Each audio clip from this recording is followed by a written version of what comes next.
नमस्कार। Government law college Bikaner से मैं डॉक्टर पूजा छिंपा एलएलबी सेकेंड ईयर के पेपर पब्लिक इंटरेस्ट लिटिगेशन में आज हम पीआईएल के उद्देश्य और क्षेत्र का विवेचन करेंगे।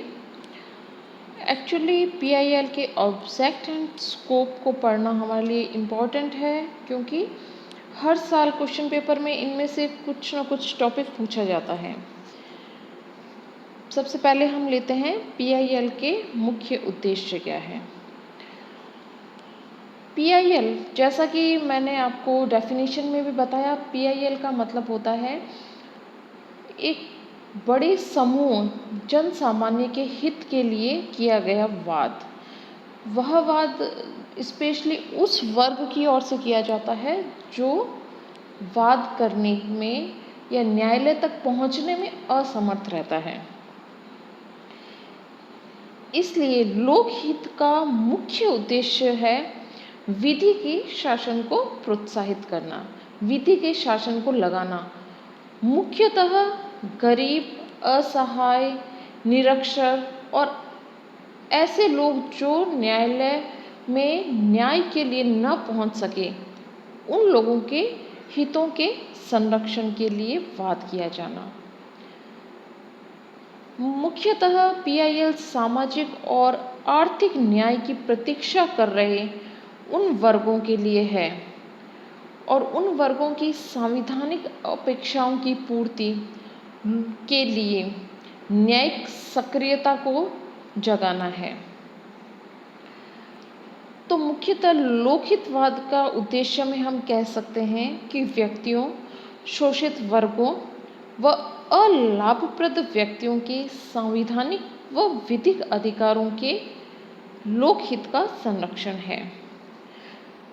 इसमें दूसरी तरह से हम यह भी कह सकते हैं कि जब किसी गैर सरकारी संस्था या किसी व्यक्ति में लोक दायित्व का कार्यभार सौंपा जाता है, यानी कि लोक दायित्व उसमें दिया जाता है कि उसे ऐसा कार्य करना है जिससे कि जन सामान्य को लाभ पहुँचे, लेकिन उसके कार्यों द्वारा वह लाभ नहीं पहुँचता है या उसकी गलतियों से या उसके कृत्यों से वह लाभ नहीं पहुँचता है और जन सामान्य को विधिक दोष कारित होता है और वह जन सामान्य न्यायालय में जाने में असमर्थ होता है, तो लोकहितवाद किया जा सकता है।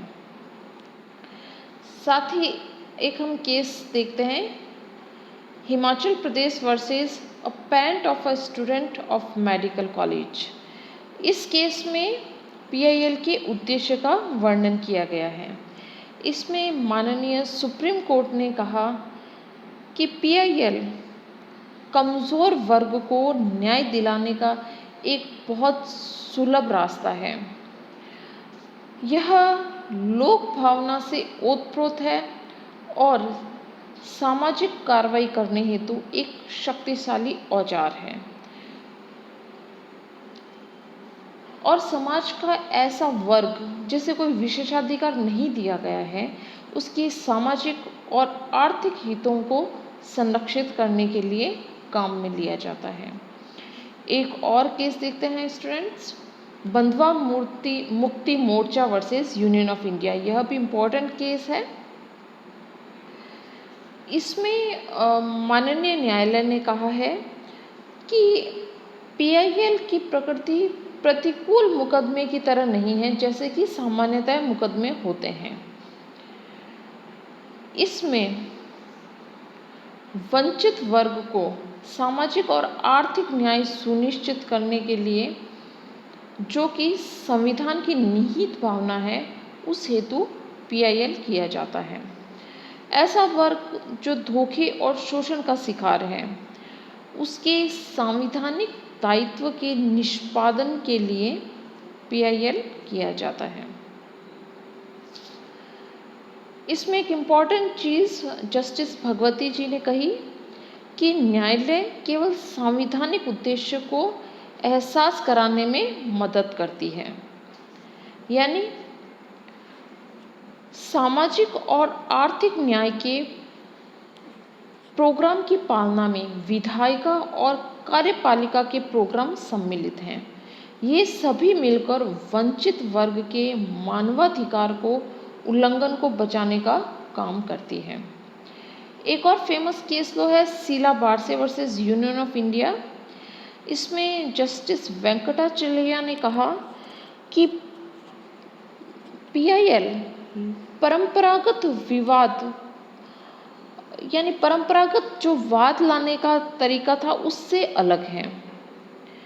यह एक नई तकनीक है जिसमें न्यायिक नवाचार हैं और जो सभी को समान अधिकार मिले और कल्याणकारी राज्य की स्थापना हो, इस दिशा की ओर कदम बढ़ाता है।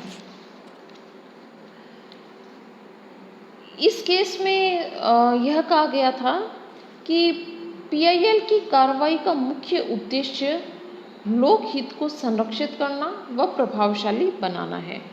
वे व्यक्ति जो स्वयं सक्षम नहीं हैं या फिर अपने अधिकारों को लेकर जागरूक नहीं हैं, उनके लिए प्रक्रियात्मक तकनीकों को लचीला बनाया गया है, यानी कि इसी प्रकार से रिट दायर की जाएगी और उसमें ये फॉर्मेट होगा, यह सब उदारीकृत कर दिया गया। इन सब औपचारिकताओं की आवश्यकता नहीं है और सुने जाने के अधिकार को भी उदारीकृत कर दिया गया है। सुने जाने का अधिकार क्या है कि यानी जिसके संवैधानिक या विधिक हितों पर चोट पहुंची है, मात्र वही न्यायालय के लिए न्यायालय में पहुंच सकता है। यह सुने जाने का अधिकार है।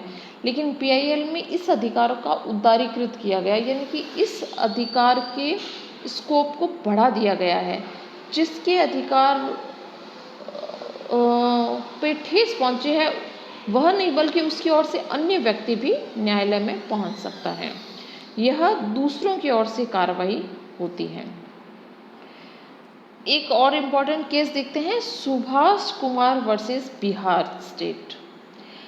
इसमें कहा गया है कि पीआईएल समुदाय जो कि असमर्थ है, गरीब है, उन व्यक्तियों के मौलिक अधिकारों को प्रभावी बनाने में समर्थ होता है। सच्चिदानंद पांडे के केस में माननीय न्यायालय ने कहा है कि जो कार्य संविधान ने कार्यपालिका व विधायिका को दिए हैं, उन्हें न्यायपालिका को लेने की कोशिश नहीं करनी चाहिए। राज्य के 3 प्रमुख अंग एक दूसरे को सहयोग करें, न कि एक दूसरे के विपरीत सिद्ध हों। यह संविधान निर्माताओं की निहित भावना है। इस प्रकार से ये पीआईएल के उद्देश्य हैं। अब पीआईएल का स्कोप हम देखते हैं। इसमें मुख्यतः एक केस है Gaurav Jain versus union of India. ये बहुत इम्पोर्टेंट केस है। इसमें लोकहितवाद का क्षेत्र क्या है, माननीय न्यायालय ने इसका विस्तार से वर्णन किया है। इस केस में माननीय न्यायालय ने कहा है कि पीआईएल एक ऐसी शक्ति है जो कि जन भावना से किया गया कार्रवाई है। माननीय न्यायालय ने कहा है कि न्यायालय की शक्ति वृहद होने के कारण नई परिस्थितियों का भी सामना करना चाहिए। तो पीआईएल में काउंसिल की सहायता से पक्षकार और सरकार के लिए साक्ष्य इकट्ठा करना होता है और संवैधानिक अधिकारों की सुरक्षा के लिए न्याय प्रदान करना है। इसमें न्यायालय को नई विधि का सृजन करना होता है लोकहितवाद में। तो इस नई शक्तियों के अंतर्गत क्या है, न्यायालय सही प्रक्रिया सर्च करता है कि किस प्रक्रिया से जो रिट में उनको न्याय की गुहार लगाई गई है उसका अनुतोष किस तरह से दिया जा सकता है। तो ज़रूरी नहीं है कि जो पारंपरिक वाद चले आ रहे हैं, पारंपरिक रूप से अनुतोष दिया जा रहा वही हो, नहीं। लोक हित में वह अन्य किसी प्रक्रिया को ढूंढ सकते हैं, नए निर्देश जारी कर सकते हैं, आदेश और नियम बनाने की शक्ति काफ़ी विस्तृत है। तो पीआईएल के क्षेत्र के संबंध में गौरव जैन के मामले में काफ़ी विस्तृत वर्णन किया गया है। इसमें कहा गया है कि न्यायिक प्रक्रिया में राज्य के अहस्तक्षेप को छोड़ देना चाहिए, विशेष रूप से जहां मौलिक अधिकारों के इन्फोर्समेंट का प्रश्न हो। क्योंकि पीआईएल एक नया औजार है, एक नई व्यूह रचना का सृजन करता है जो बहुसंख्यक लोगों का मतलब बहुत अधिक लोगों के मानवाधिकारों को सार्थक बनाता है। क्योंकि कॉन्स्टिट्यूशन के आर्टिकल 32 का सब क्लोज 2 भी यही कहता है कि मौलिक अधिकारों के प्रवर्तन के लिए कोई भी प्रक्रिया माननीय न्यायालय अपना सकता है जो कि उसे मामले की परिस्थितियों में उचित लगे। यानी मामले की परिस्थितियों को देखते हुए उसे जो सही प्रक्रिया लगे वह उस प्रक्रिया को अपना सकता है। साथ ही इस केस में यह कहा गया था कि पीआईएल प्रतिद्वंदी पक्षकारों की प्रकृति वाला वाद नहीं है, क्योंकि इसमें न्यायालय और राज्य के बीच एक सहकारी और सहयोग की प्रकृति होती है। Thank you friends.